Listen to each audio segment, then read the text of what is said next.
With over 400 million people living with diabetes around the world, and that number growing rapidly, the challenges of management and prevention of diabetes are ever increasing. Now, diabetes experts from basic scientists to clinicians are coming together from across the globe to San Francisco, USA, to work to meet these challenges. Tech hub of the West Coast and gateway to the Pacific, this week, the city will play host to discussions on everything from islet biology to epidemiology, genetics to nutrition. Bringing you the very latest research, clinical trials results, and state-of-the-art technology, this is the American Diabetes Association's 79th Scientific Sessions, and we're AADATV. Welcome to the Moscone Center here in San Francisco, where scientists and clinicians from around the world are gathering together to share the latest diabetes research with the aim to save and improve the lives of people living with diabetes. We're AADATV, your daily news show featuring discussion on hot topics in diabetes, coverage of some exciting events, and updates on major clinical trials. You can catch us around the Moscone, in your hotel room, and of course online. With new content each day, make sure to keep watching. Today, as delegates fly in from across the globe, we got here a little early to stop by some of the ADA's pre-conference events. Let's take a look at what's coming up. I've been coming to these scientific sessions for over 30 years, so it's particularly gratifying to be here as president for Science and Medicine. So I have type 1 diabetes. My brother has type 1 diabetes. So I've spent my life trying to learn more about it, how to improve treatment, and then how to apply that treatment to my patients.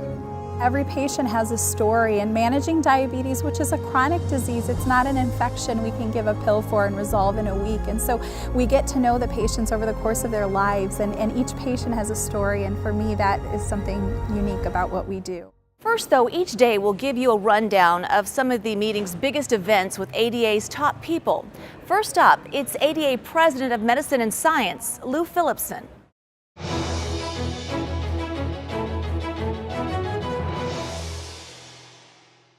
Welcome to San Francisco for the 79th Scientific Sessions of the American Diabetes Association. I hope you're as excited as I am to hear several days of exciting new clinical trial information, research findings, networking, and some really great food. The meeting starts off with a bang Friday with the results of the D2D trial, so that we know more about the importance of vitamin D in treating diabetes. For years, I've wondered, is vitamin D too much, too little? What are the standards? And this trial should help us understand what is the importance and what we need to think about when we think about measuring and replacing vitamin D in our patients. And another session I'd like to point out, one of great importance to me, is on atypical diabetes. We'll be discussing what we can learn from those unusual forms of diabetes and a new trial sponsored by the NIDDK on identifying new forms of rare kinds of diabetes. This year, it's been my pleasure to serve as President for Medicine and Science of the American Diabetes Association. I've been coming to these scientific sessions for over 30 years, so it's particularly gratifying to be here as President for Science and Medicine. I look forward to seeing so many of you during our scientific sessions, doing the networking sessions, and so we can all learn together to help our patients with diabetes. Have a great time here in San Francisco.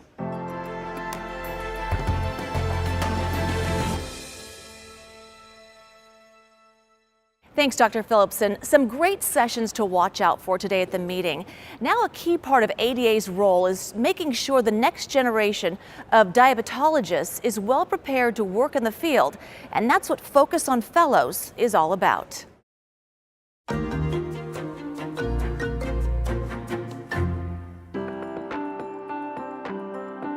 Focus on Fellows is an annual event helping early career endocrinologists take the next step in their careers through networking, training, and knowledge sharing with some of their most successful colleagues.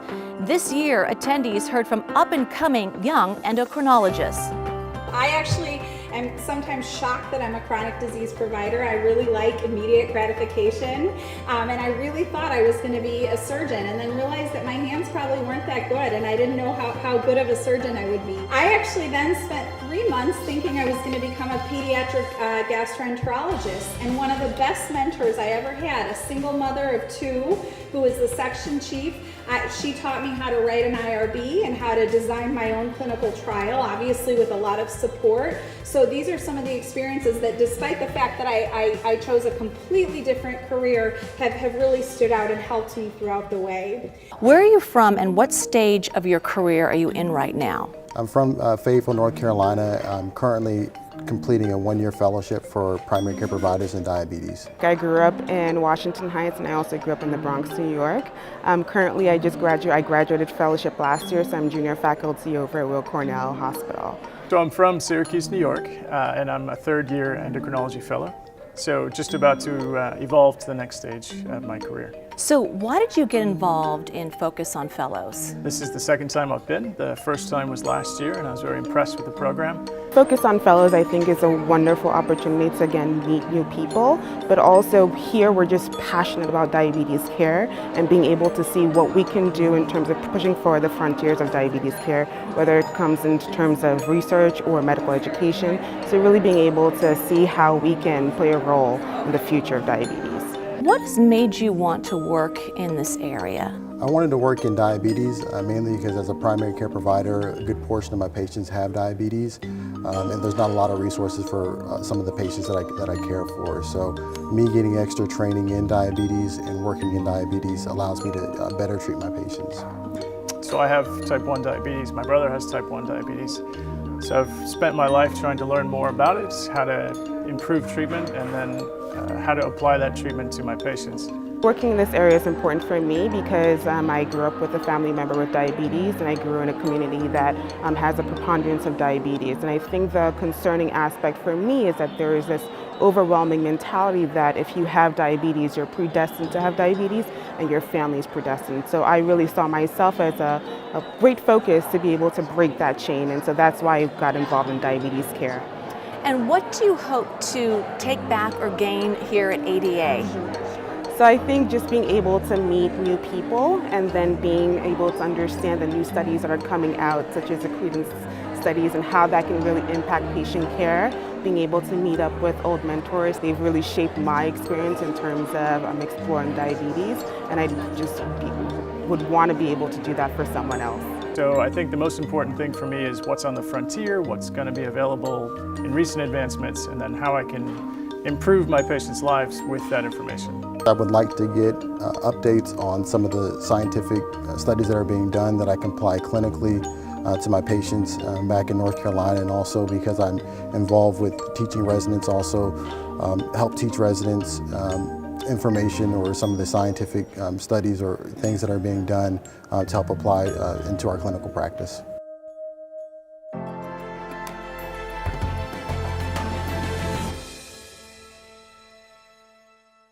It's great to see young people driven into the career of diabetes. And joining me now are 2 speakers from this morning's session to talk about the field of diabetes and how to get people involved in the path of endocrinology. Thank you so much for joining me.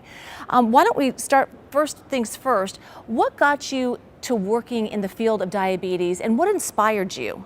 I had my PhD in cell and molecular biology at University of Georgia. So when I finished my internal medicine residency, I started thinking of what is the most cerebral field, what could connect molecularly, and endocrinology and diabetes became the obvious choice. And then the disease burden, which I see in diabetes, made it a very natural choice for me. That made it set the deal for you. And how about for you? What inspired you and how did you get your start? I've always been very interested in public health and health policy. And so as I was thinking about which field I wanted, I looked at where is, as my colleague mentioned, where is the burden of disease the greatest?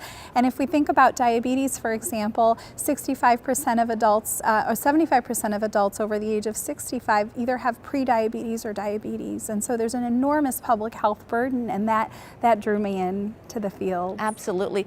And would you say you got some guidance along the way? Is there one particular thing that guided you? My associate program director at Texas Tech, where I did my residency training, she was an endocrinologist and a diabetologist, and that kind of inspired me. Wonderful. I know I'm hearing it's either personally driven or a mentor. So what was it in your case? So I absolutely agree, and that's what we're trying to instill in our younger colleagues that we're working with over these next 2 days, is the importance of mentorship.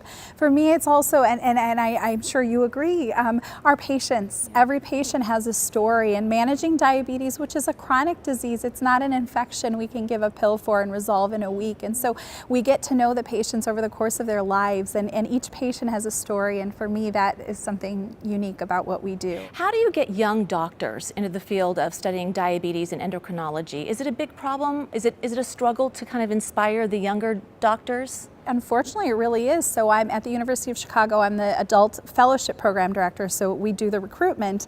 And endocrinology, unfortunately, is one of the lowest reimbursed fields in medicine. And so to put it in perspective, by doing subspecialty training after you become an internist, you actually make less in many cases than you would have if you would have practiced as an internist. But I think there's just, as I said, getting to know the patient's stories and the joy, and being in a cerebral field where we have to really think through multiple systems. Complications of diabetes range from head, strokes to your feet, and we get to think through that on a day-to-day basis. So, well, I know it's your passion, both of you. So what would inspire, what do you think it would take to get young doctors inspired? I'm the Associate Clerkship Director for Weill Cornell and Texas A&M. I face this challenge almost on daily basis, how to inspire, bringing them to our clinic early on, as medical students. I think that'll be instilling the desire to learn more about the disease very early on. So by the time they come into residency and they have seen enough of diabetes and are confident to take on that challenge. If I can add just one more thing, that we try to encourage, the spectrum of diseases that we get to take care of as endocrinologists is really unique and really broad. So we do lipid and cardiovascular risk reduction, we do osteoporosis, we do transgender medicine, which is rooted in hormonal. So we get to do a lot of things, and that makes it really appealing to a lot of people, I think. Well, I want to thank you both for your time and for being speakers here at the ADA conference. Thank you. Thank you so much. Absolutely. Pleasure.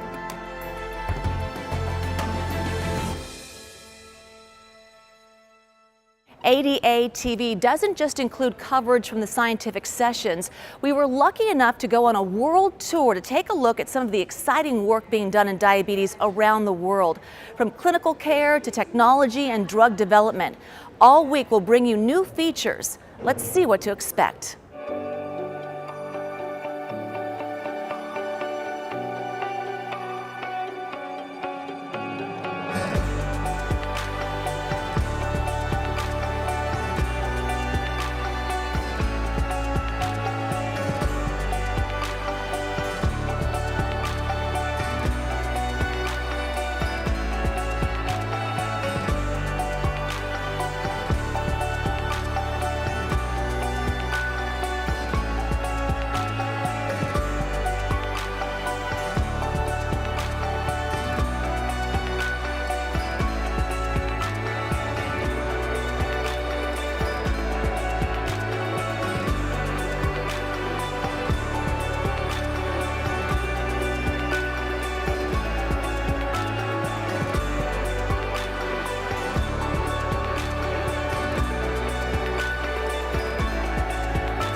In our first feature, let's go to Qatar's Sidra Medicine, where researchers in the Diabetes and Metabolic Disorders Center are working to better understand the environmental, molecular, and genetic causes of the disease.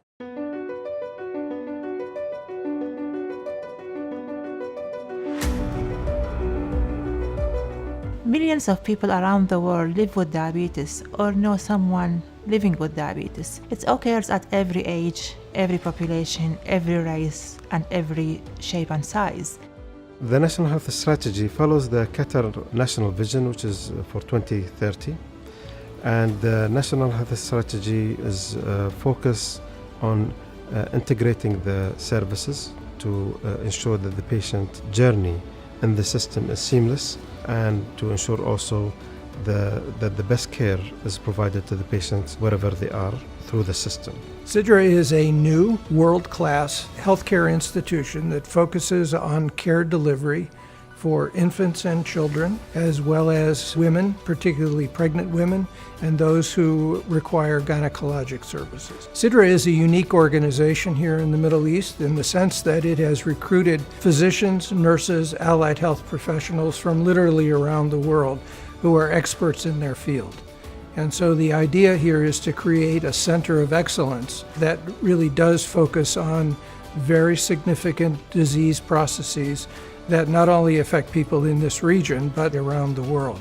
I think we have a very unique situation in that we have a research branch sitting right in the hospital, and we are very close to the patient environment and to the patient reality.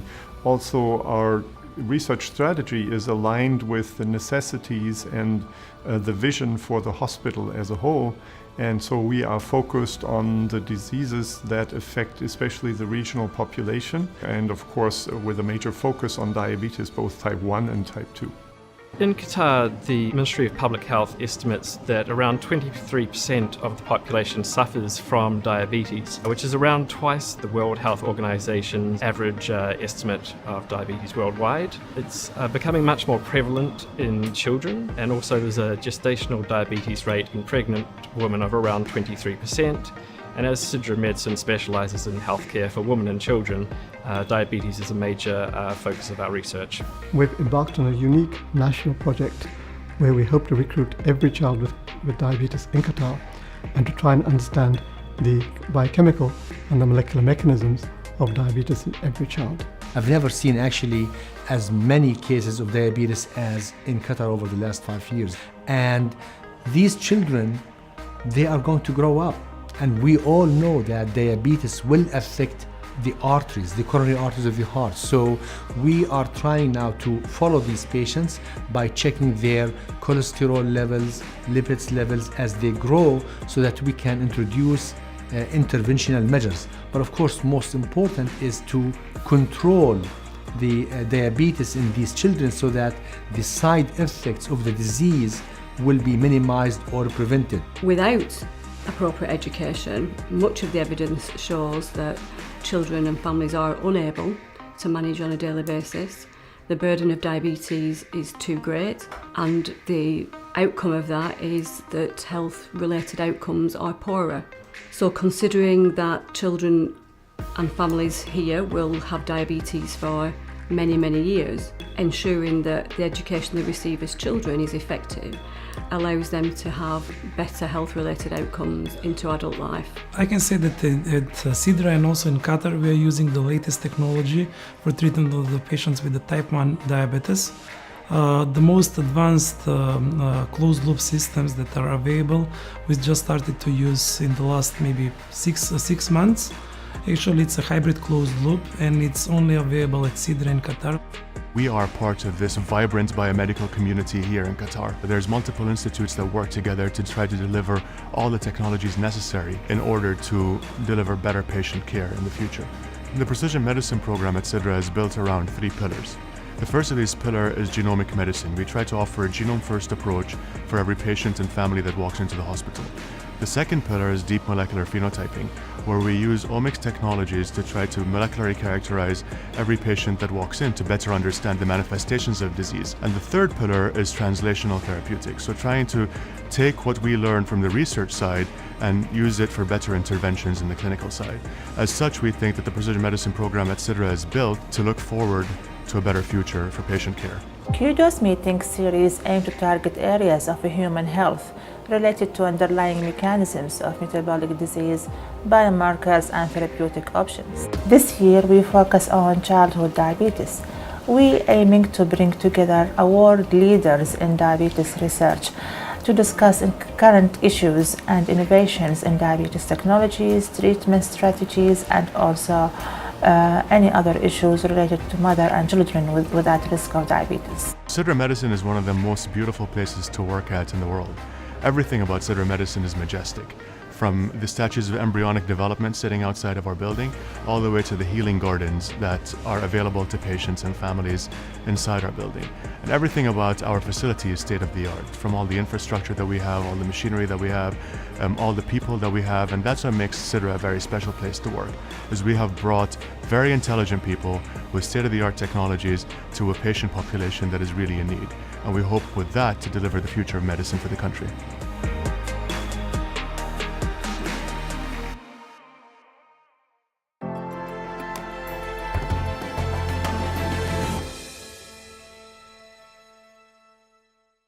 As we know, cardiovascular issues are a common comorbidity in diabetes patients. In order to manage and prevent heart failure in these patients, Germany's Heart and Diabetes Center, NRW, provides a uniquely specialized approach to patient care.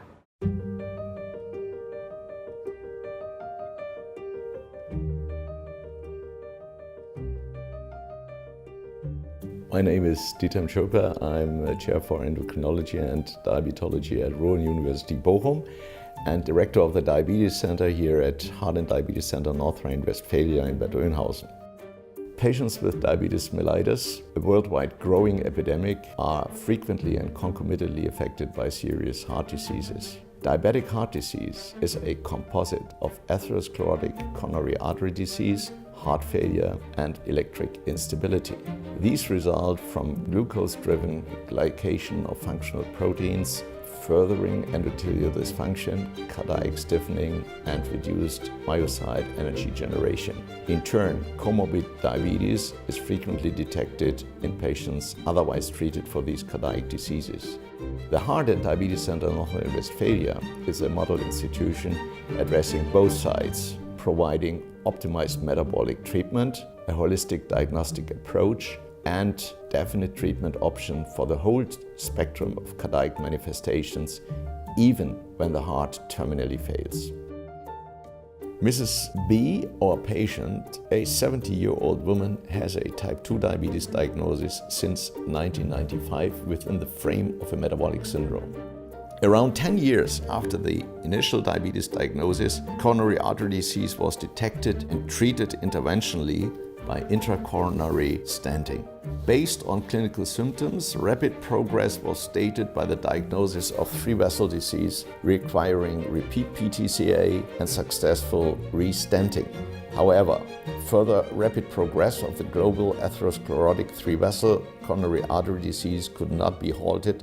Invasive re-evaluation finally resulted in fast-trained trials of further interventional treatment so that operative revascularization was indicated. Metabolically, lipid control was achieved by additional PCSK9 inhibitor therapy. Weight control improved under guideline-based addition of incretin treatment with concomitant fair glucose control. Mrs. B reports acceptable symptom control and is referred regularly for reassessment of her vascular and metabolic status.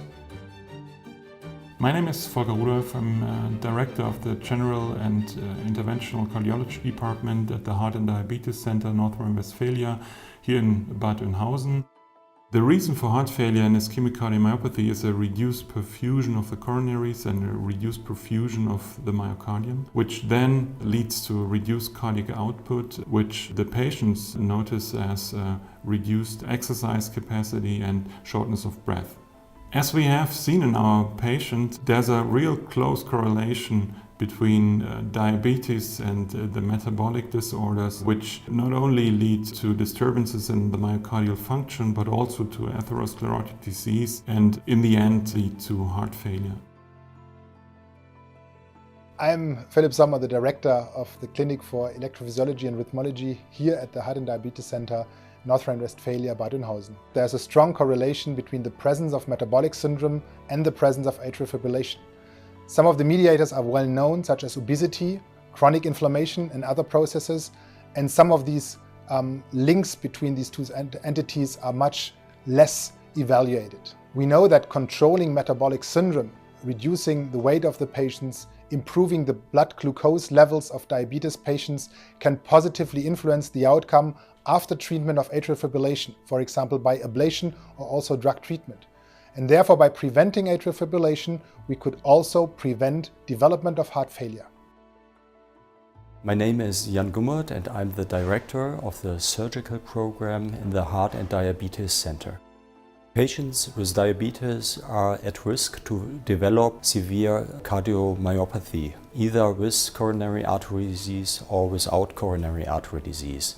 And if the patients develop terminal heart failure, we have still options to help them, either with a heart transplantation or with a total artificial heart or ventricular assist devices. So the important message is, even if you have a diabetes, you can get a heart transplantation or a ventricular assist device.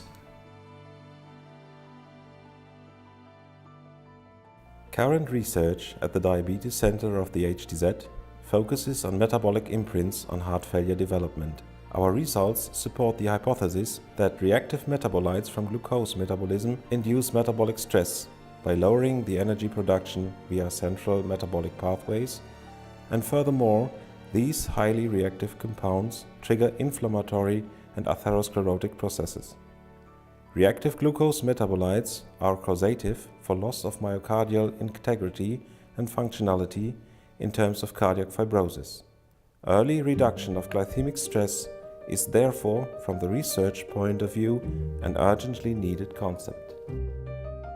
We agree that patients with diabetes very frequently are affected by various heart diseases at various stages, and appropriate therapy makes it necessary to consult each other, which in the course of the disease requires the cardiologist in earlier stages and the cardiac surgeons and the terminal situation. Absolutely, and I mean these patients are usually the sickest patients who carry the highest risk, and therefore you need experts to treat every aspect of their disease, and therefore close cooperations are essential. And for me it's very important that cardiac surgery can be done in patients with diabetes, especially heart transplantation, ventricular assist devices. But we need the help of the medical disciplines to control those patients, to reduce the risk of cardiac surgery.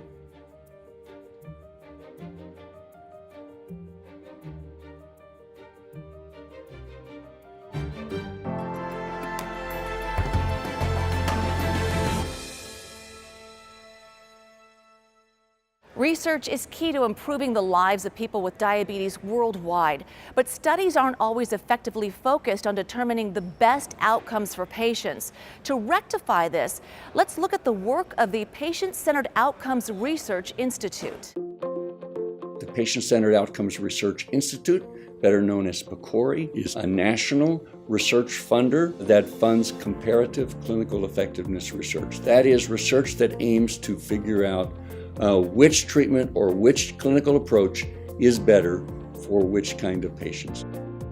PCORI has a particular mandate to focus on conditions that create a large burden for the American population. And there are few diseases that create more of a burden in so many ways than diabetes. At the moment, PCORI has about 30 projects, tens of millions of dollars invested in this kind of comparative effectiveness research just for patients with diabetes. I think the American Diabetes Association is absolutely the right organization for PCORI to look to when it wants to find and hear the voices of patients, clinicians, and I mean all manner of clinicians. We have been very grateful to the ADA for the way in which they picked up the results of an important trial called the MONITOR trial. The MONITOR trial is the largest U.S. pragmatic trial to date on routine glucose monitoring in patients with type 2 diabetes not on insulin. For nearly 75% of patients who have type 2 diabetes and don't take insulin, the role of routine blood glucose monitoring has been debated. The MONITOR trial sought to answer the question, does routine blood glucose monitoring in patients with type 2 diabetes not on insulin improve hemoglobin A1C and health-related quality of life? Checking your blood sugar every day is complicated, it's expensive, it's painful, and to learn that you can test every 3 months with your provider if you're well controlled is cheaper and less painful. In the MONITOR trial, we recruited 450 patients who were living with type 2 diabetes. These were patients who were not using insulin, and we randomized them into 3 different groups. The first group was not required for a whole year to check their blood glucose measurements. The second group was asked to check their blood sugars once a day. And the third group, again, was asked to check once a day. And they received tailored messages that came back to them instantaneously based on what the blood sugar measurements showed. We followed these people over the course of a year to see whether or not checking blood sugars had an impact on either glycemic control or quality of life. What we showed was that testing did not enhance glycemic control, nor did it change the quality of life. As a patient stakeholder on the MONITOR trial and as a person living with type 2 diabetes, it's important to me, and it speaks to people like me, and not just from an academic perspective or a clinical perspective, but from a person living with diabetes and how it affects my life and my community. Rethink the Strip is a PCORI-funded project that is designed to move the findings from the MONITOR trial into practice. We are piloting the strategies that we're going to use in 3 clinics with the goal of moving to 20 clinics to see what strategies are effective at getting providers and patients to rethink the strip. In the most recent 2019 American Diabetes Standards of Care, the recommendations are now that for patients who have type 2 diabetes and are not using insulin, routine glucose monitoring is of limited clinical benefit. We're also happy to be working with the ADA on a project that we're conducting in PCORNet. PCORNet is PCORI's National Clinical Research Network. It's a aggregation of researchers and clinical data populations from across the country, numbering about 50 million persons. We're laying the groundwork here for more studies in diabetes. PCORNet provided us the opportunity to look at novel techniques to do these kinds of studies quicker, faster, cheaper. Through PCORNet, we had organized these records in a way that could help us select practices in which we could actually enroll patients or identify individual patients who might be interested in participating, who met the entry criteria. And then, most importantly, we were able to follow this population within the data set with regards to the outcomes that were important. It's been very gratifying to me as a diabetes clinician and researcher to see the progress that PCORI has made over the last 8 years. To take these findings and understand, working in partnership with patients and clinicians, how we fold this information into the lives of patients.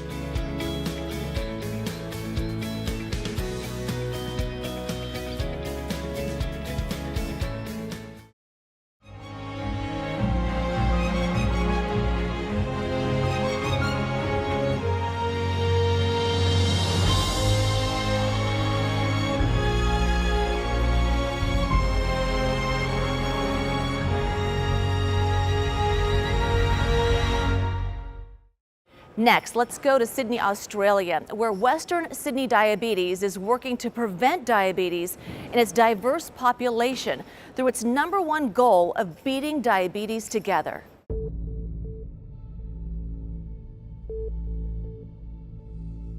Diabetes has become Australia's leading burden of disease.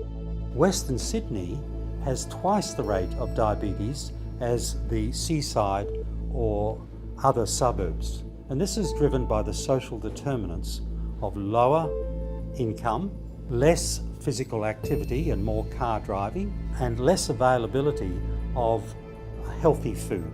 And also the cultural mix of people coming from Asia, Middle East, Pacific Islands, and a high Aboriginal population. The Western Sydney Diabetes aim is to take the heat out of our diabetes hotspot. It is led by Western Sydney Local Health District, Western Sydney Primary Healthcare Network, Diabetes New South Wales, and Price Waterhouse Cooper. It has an alliance of over 100 members who are actively working together.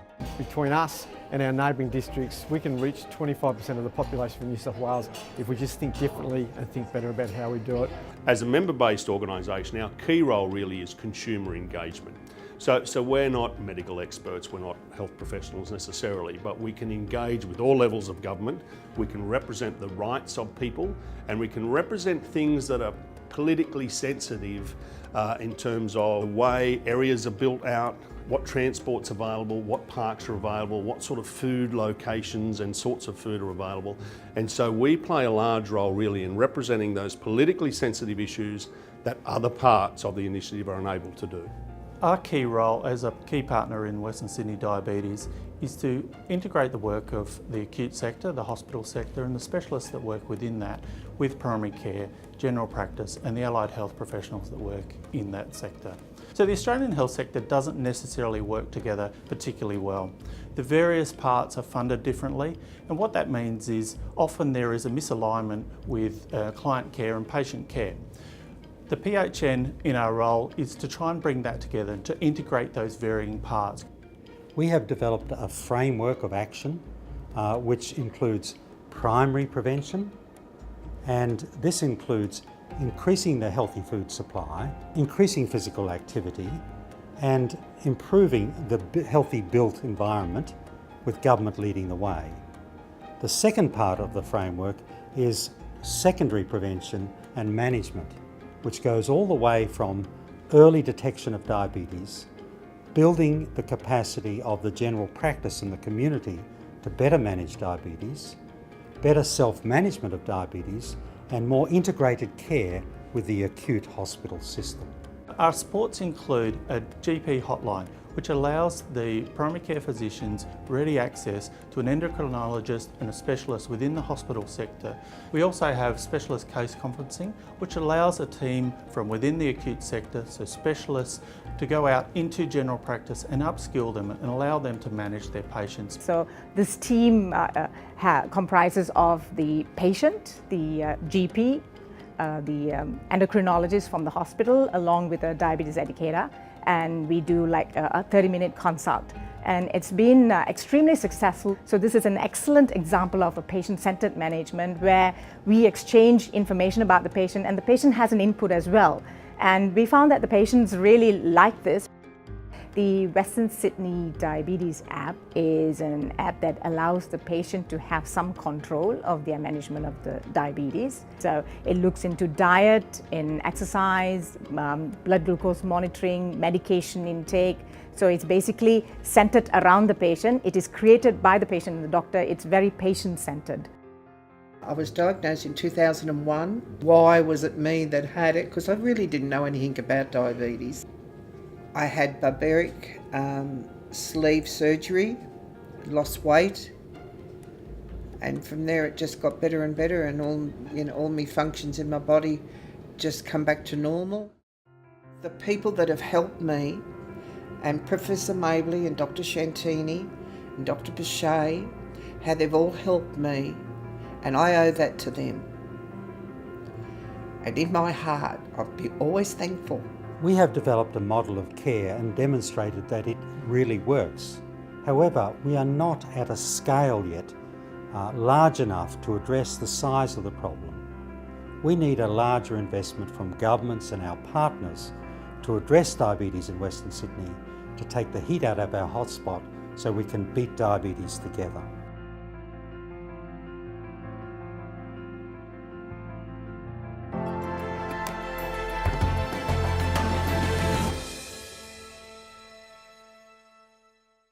Now to China and a four-part look at the journey of Hua Medicine, a rapidly developing biotech company in the field of diabetes. In this first part, we look at the discovery of GLUCOKINASE and the inspiration behind Hua's current work. Our body requires glucose as the fundamental energy source. This is as important as the oxygen to our brain. Our body is fully automated to control the blood glucose, right, through what we call the glucose homeostasis system. And that system keep our body blood glucose in a very narrow range from 4 to 6.5 millimolar glucose, and that's the healthy range. How could our body know?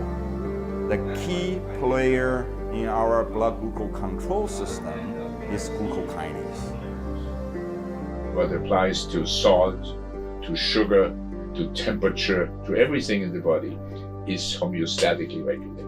And glucose also. When you eat, glucose releases glucokinase from GKRP in the nucleus, flows into the cytosol, and does its thing, most importantly, converting glucose to glycogen.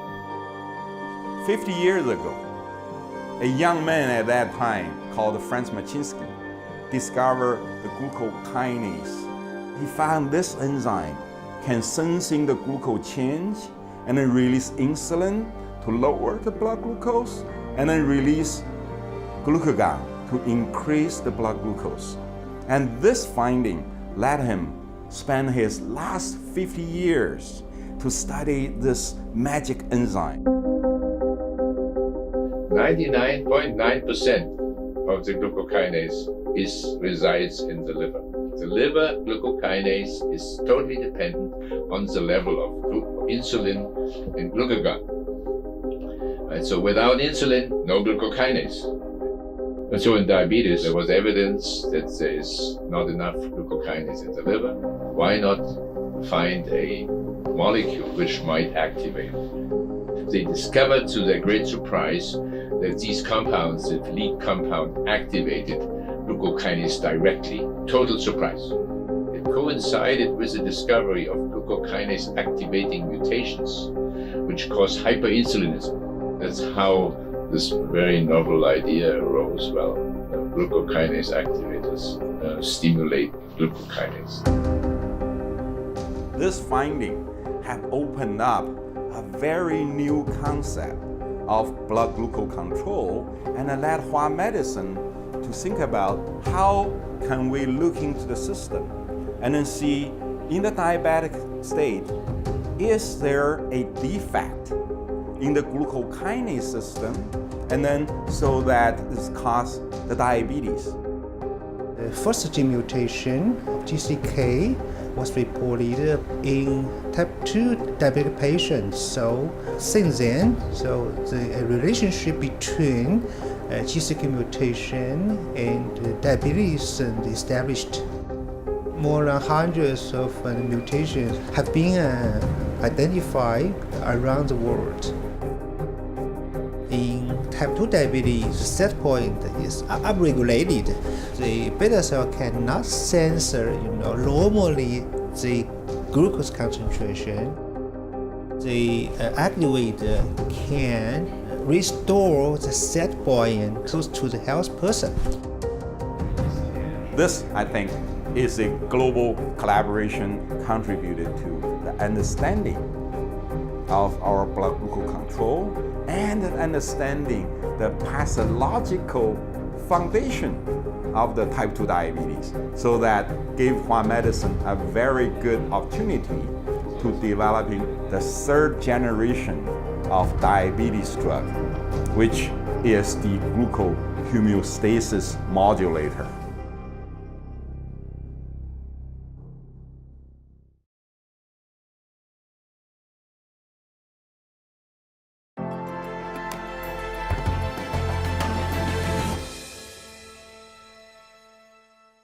Next up, let's head to proteomics in Australia.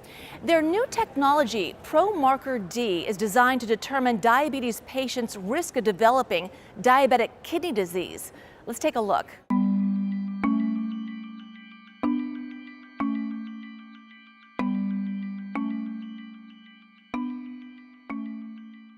Proteomics International specialises in developing new diagnostic tests, particularly for chronic diseases with significant unmet medical need.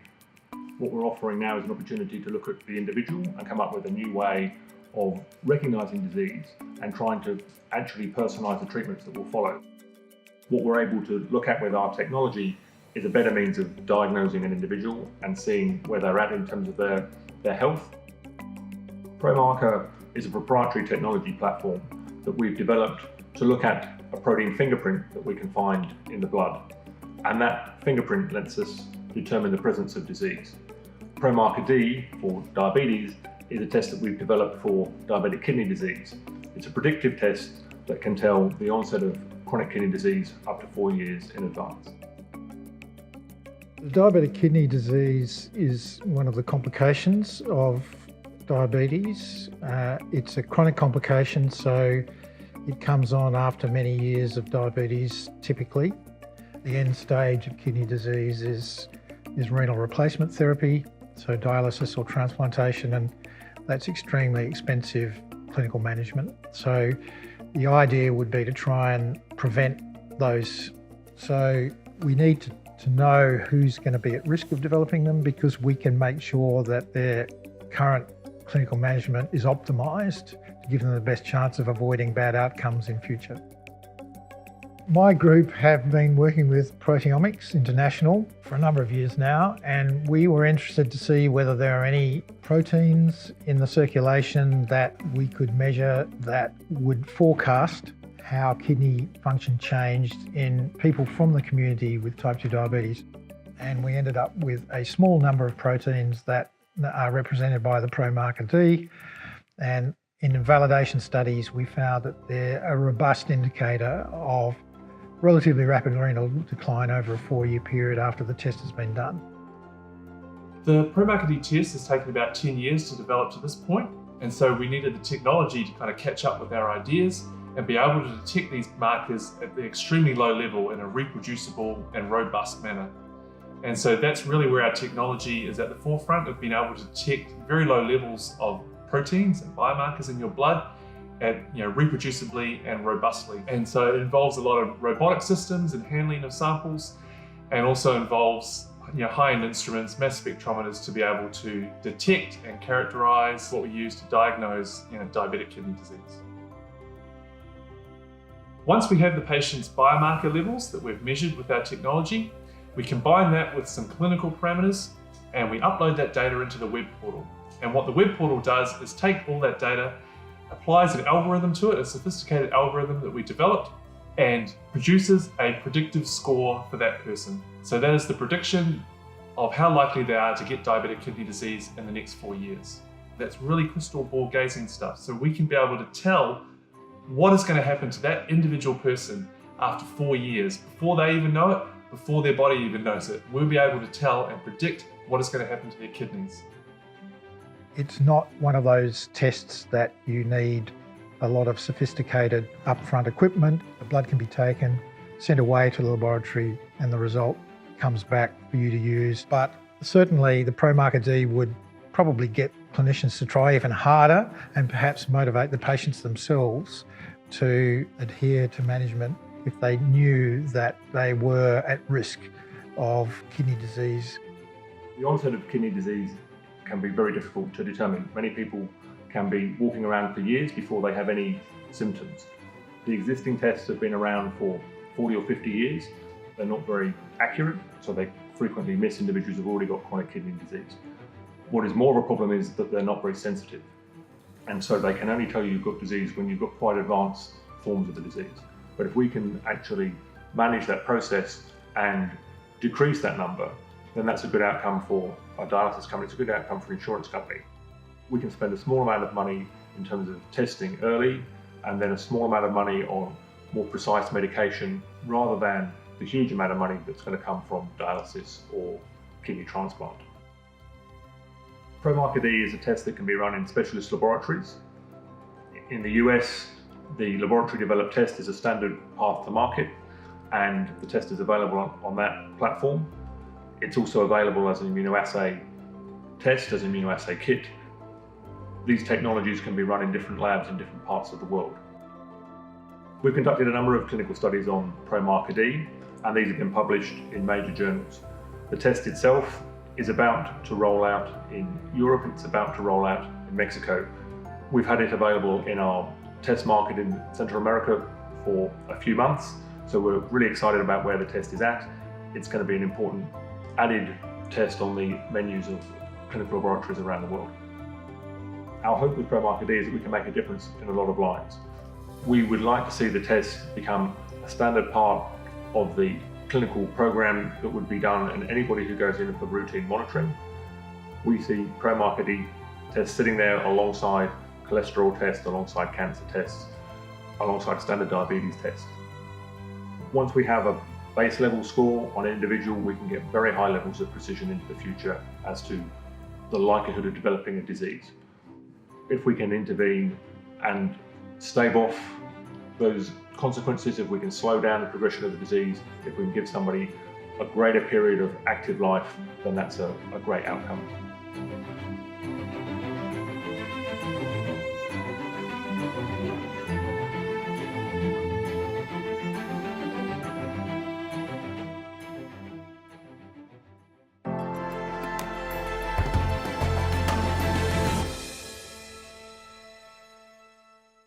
This year sees the release of a new documentary looking at the lives of people living with type 2 diabetes, narrated by actor Viola Davis and supported by the American Diabetes Association. Let's take a look at the trailer. More than 30 million American adults are living with diabetes, and 90 to 95% have type 2 diabetes. When you have diabetes, you have to do what you have to do. I mean, it's not a disease that goes away. It's 365 days a year, 24 hours a day. I woke up, I couldn't see. My head was pounding. My body felt like I was walking underwater. I didn't know what was going on. It never passed through my mind that I'm going to have diabetes, even though I know that I have it in my genes because of my family history. I never know that I will be diagnosed with diabetes. When they told me I was diabetic, he gave me a pamphlet. And that was it. This isn't a problem, this is an epidemic. There is a semblance of shame that is forced upon people with diabetes. I didn't choose to get diabetes. If current trends continue, by 2030, the prevalence of diabetes in the United States will increase by 54%. Why is it important to stand up for diabetes? Because nobody else is doing it. My life passion now is to educate as many people as I can about diabetes. We all need to sound the alarm. Sound the alarm and help awaken the rest of the world to the seriousness of this disease. Life is not over. It's not over. This is not the end of your life. Walk proudly, and you can manage it.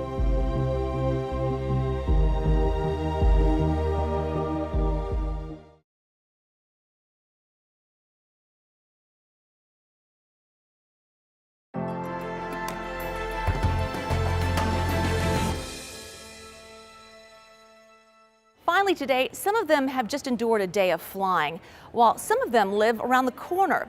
The delegates are arriving, and we wanted to hear where they traveled from and what they're most looking forward to.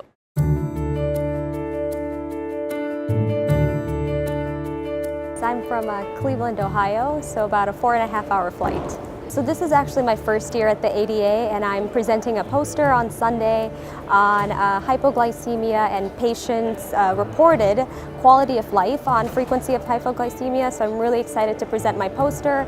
I'm also here at the Focus on Fellows portion of the ADA conference, which is going on today and tomorrow, so I'm really excited to attend those events. We're a group of physicians and nurses and scientific associates traveling from Denmark, from Steno Diabetes Center, North Denmark, to San Francisco.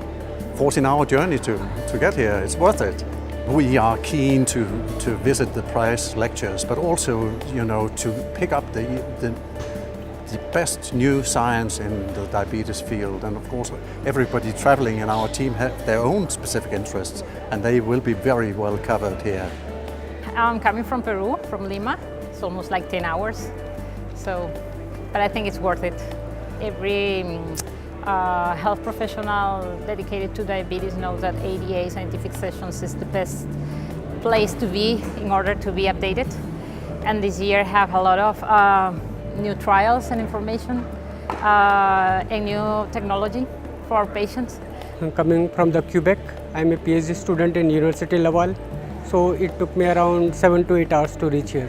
This conference ADA, this is one of the reputed conference in the area of diabetes. Luckily, my abstract was also selected, so this is one of the opportunity for me to present my work to these great scientific minds, because here this is really big.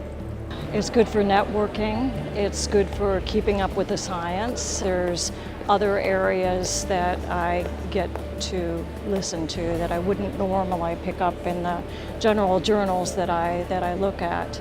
I have been coming, I hate to say this, since the early 1980s, so I've been in the diabetes field for a long time. I think ADA is the biggest, conference focused on diabetes, diabetes-related complications, really patient-oriented. It's good for clinicians to get up-to-date information on the newest diabetes technologies as well. And so this is a great opportunity to network as well. And as a trainee in clinical endocrinology, this is the best place to kind of learn all that information.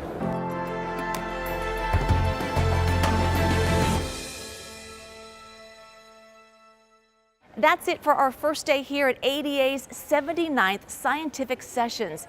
And things are really beginning to kick off here at the Moscone. Tomorrow we catch up with Gretchen Youssef to discuss Saturday's highlights and get to grips with some of the research in nutrition and diabetes.